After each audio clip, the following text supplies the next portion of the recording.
fireplace, reading stories together, laughing and smiling.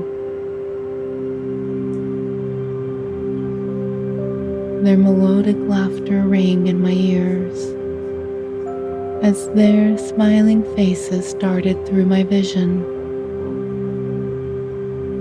It was like the wind carried their mirthful chortles. The sky above me, laden with fluffy clouds, was the tapestry against which their faces were painted. I missed them badly, my arms longing to hold them against me, kissing them on the head and telling them just how much I loved them, letting them know how I was nothing without them, how they made life not only worth living, but heaven, in which I wanted to spend eternity by their side. A warm sensation washed through me, warming my heart and every fiber of my being. The frigid cold had nothing against me. I stood there as the happiest human being in the world, taking in another deep breath. I carried on with my journey, thinking of all my loved ones. I thought of my grandparents, looking down at me as I thought of them. Grandmother gave the gift of stories, of making me realize how much beauty the world contained. Through the fairy tales she told, she basically taught me about life and all its complexities. Even now, I find myself processing experiences and events in the framework of those stories, because that is how important stories are.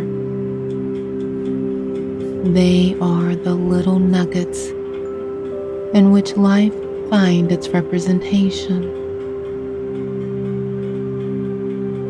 Grandpa, on the other hand, taught me how to enjoy sports. He would sit me on his lap whenever a game was on the television.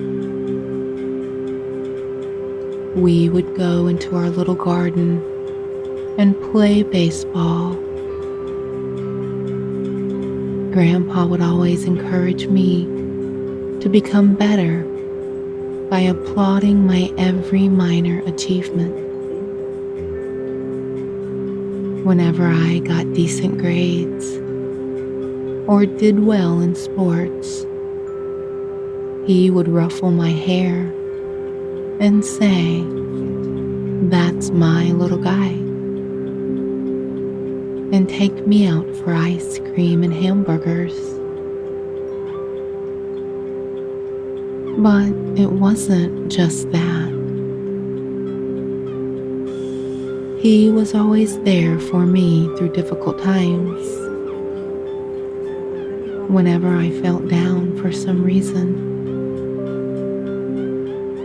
he would silently come over, pat me on the back, and tell me how things were not as bad as I was making them out to be.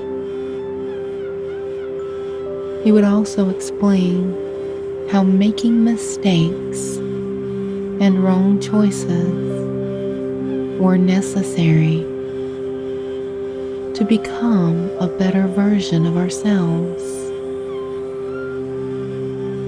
I look up at the sky, smiling and brimming with gratitude. I feel blessed to have those memories in my mind. So, that was what childhood's wondrous hour was like. Grandmother and Grandpa were always there to tell me stories and lift my spirits. I wish to be every bit as wonderful to my daughter as they were to me. My parents live a few minutes away from my home. Pushing on as the sun begins its descent into the horizon, watching the sky in its warmer shade of red, I think of the beautiful impact they have had on my life.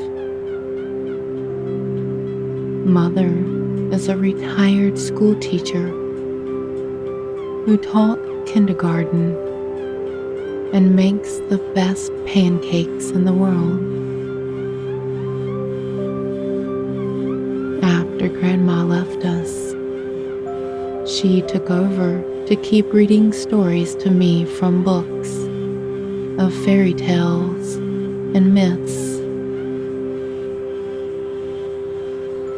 It was much later that I realized that she would alter the renditions of many of the stories in the books. Not only that, but the stories that Grandma told were concoctions of her own, imagined from the very famous stories from around the world. Much like Grandpa, my father had a different influence on me.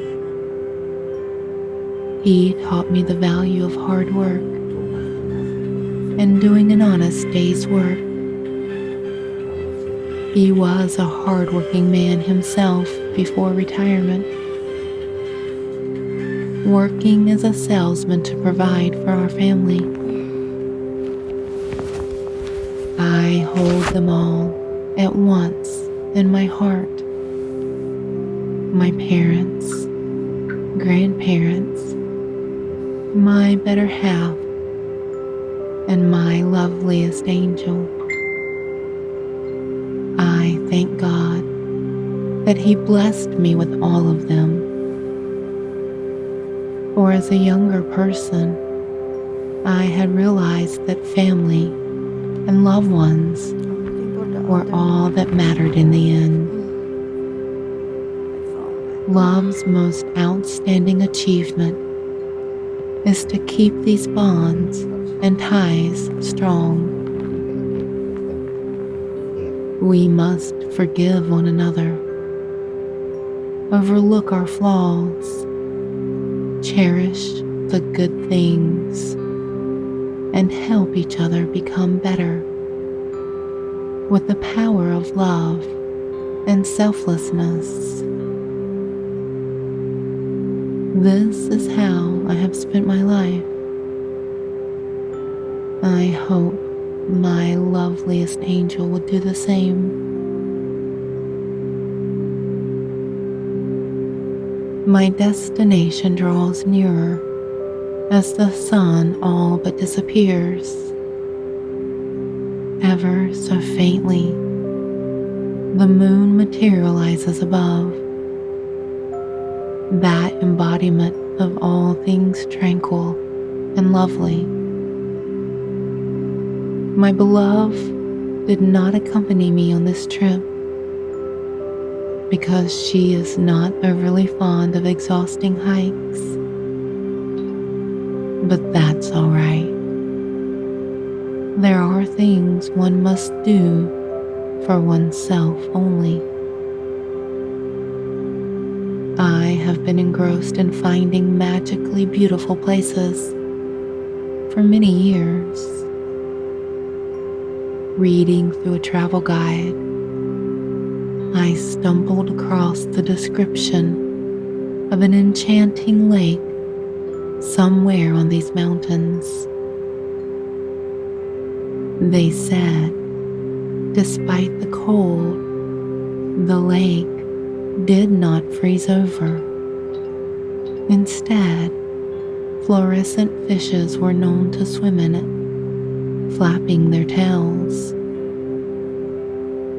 And that was where I was headed.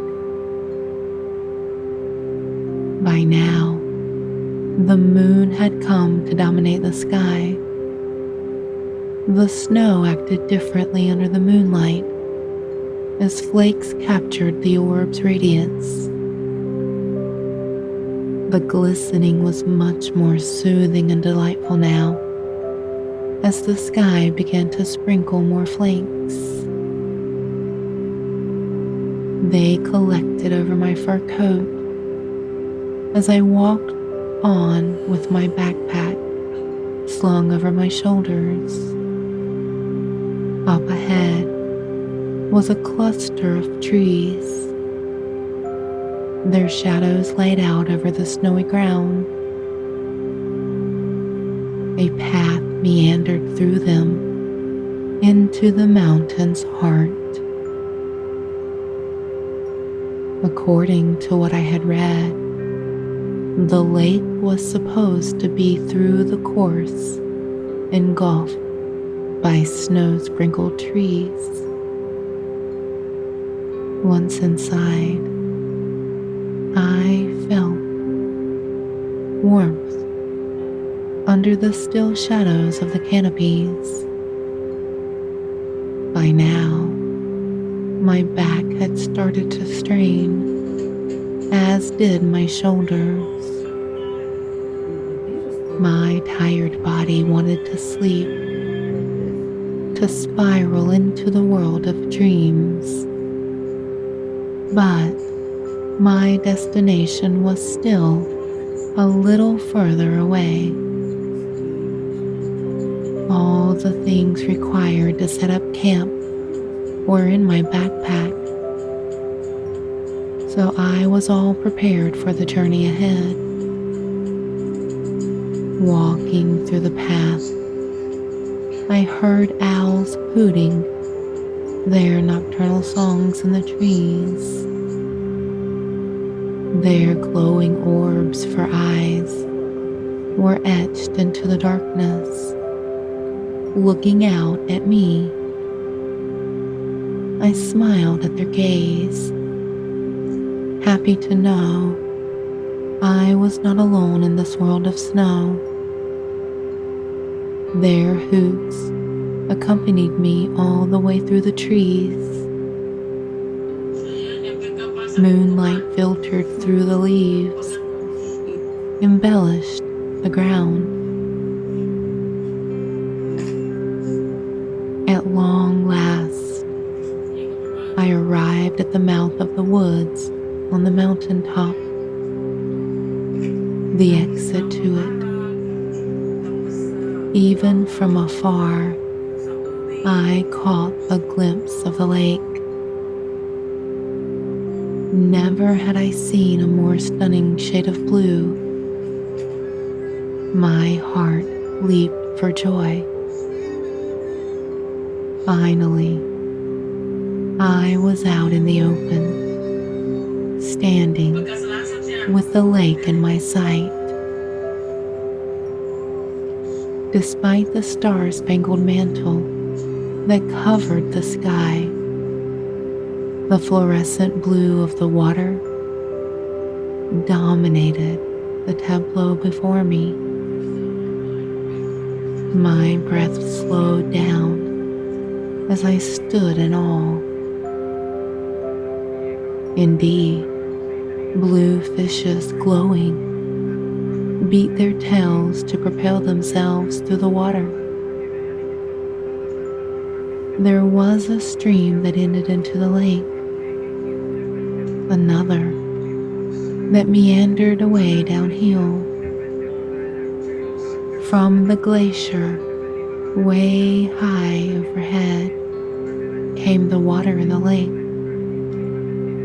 I circled the place, relishing the calm stillness of it all, admiring the rippling waters.